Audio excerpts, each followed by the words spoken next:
If you're playing Counter-Strike 2 and dealing with low FPS drops, stutters, or input delay, in this video I'm going to show you the AMD settings I recommend in 2026. We'll cover AMD Adrenalin, Windows, Steam, and the most important CS2 settings. Let's start with AMD Adrenalin. Open AMD software, go to Gaming, and select Counter-Strike 2. Create a separate profile so these settings only affect CS2. Set Radeon Anti-Lag 2 to Enabled. CS2 supports it directly, so this is one of the main settings to use for better responsiveness. Set Radeon Chill and Radeon Boost to Disabled. Chill changes your FPS dynamically, while Boost lowers resolution during movement. Both can affect consistency and image quality. Radeon Image Sharpening is optional. If you're using 4:3 stretched at 1280 by 960 or 1024 by 768 and the image looks soft, try around 60%. Set Enhanced Sync to Disabled and wait for Vertical Refresh to Always Off. Set Texture Filtering Quality to Performance. Keep Anti-Aliasing, Anisotropic Filtering, and Tessellation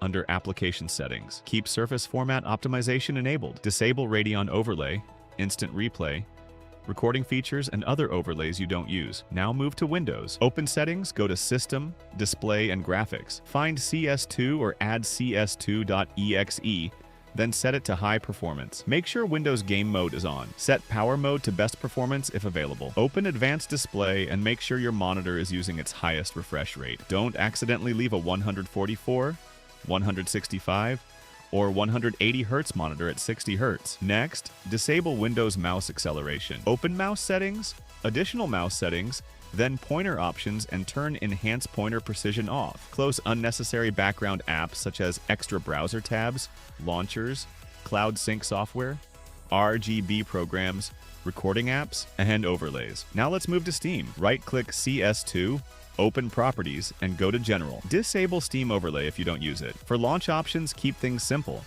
Don't blindly use commands like -high or -threads. They aren't guaranteed FPS boosts.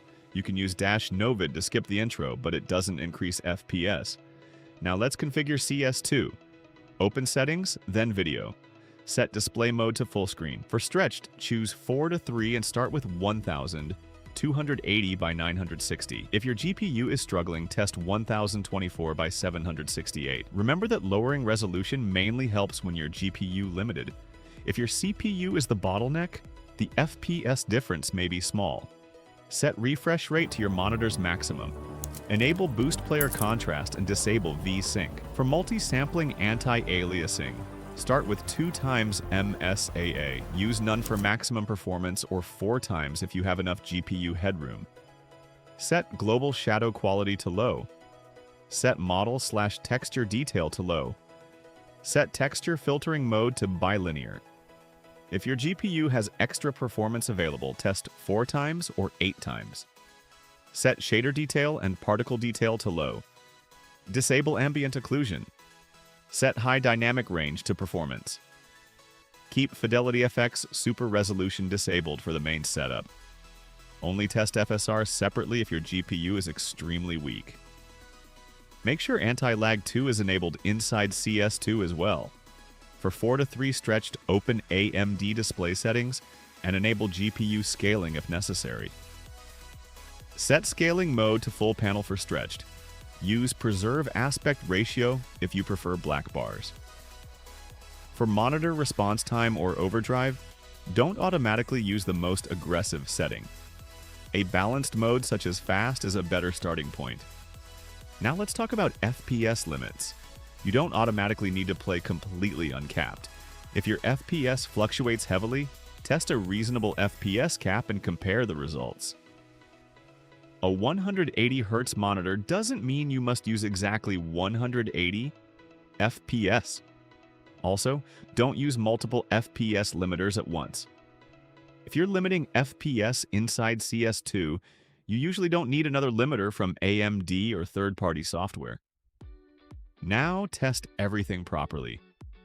Before changing anything, measure your current performance. After applying the settings, restart CS2 and test on the same map under similar conditions. Check average FPS, 1% lows, GPU usage, CPU usage, and frame time if possible. If your GPU is around 95 to 99% usage, you're probably GPU limited. Lowering resolution and GPU-heavy settings can help. If GPU usage is only around 50 to 60% while the CPU is heavily loaded, you're more likely CPU limited. That's why copying someone else's settings doesn't guarantee the same FPS. Your CPU, GPU, RAM, drivers, cooling, and background applications all affect performance. Use these settings as a baseline, then test one change at a time. The goal isn't to blindly lower every setting, it's to find what actually improves performance on your own system.